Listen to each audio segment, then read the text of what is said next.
नमस्कार, मी स्वाती जोशी। आज आपण करणार आहोत तोंडी लावण्यासाठी केला जाणारा एक पारंपरिक पदार्थ म्हणजे आंबट गोड तिखट चवीचा चटपटीत असा मेथांबा। मेथांबा करण्यासाठी मी इथं घरच्याच केशर आंब्याच्या झाडाच्या कैऱ्या घेतलेल्या आहेत।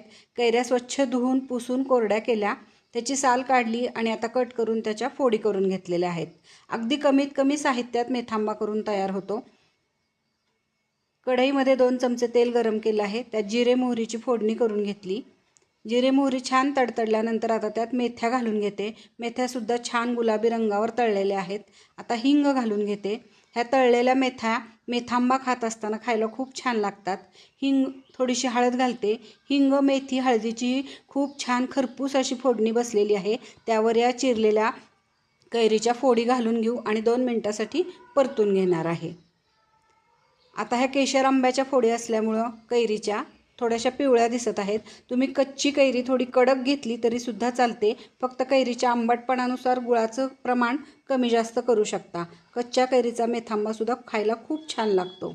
आता वाफ आलेली आहे, त्यामध्ये पुन्हा चवीपुरतं मीठ आणि गूळ घालून घेते।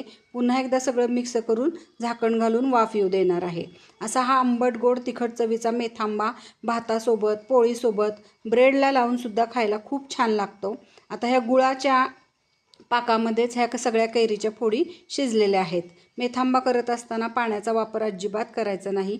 गूळ आणि मिठाच्या पाकामध्येच ह्या कैऱ्या छान शिजून तयार होतात। आता लाल तिखट घालून घेते। पुन्हा एकदा सगळं मिक्स करून 5 मिनिटांसाठी झाकण घालून वाफ काढून घेते। असा हा मेथांबा खायला खूप छान लागतो। अगदी कमीत कमी साहित्यात आणि 10 ते 15 मिनिटात करून तयार होतो। वर्षभर अगदी छान टिकतो।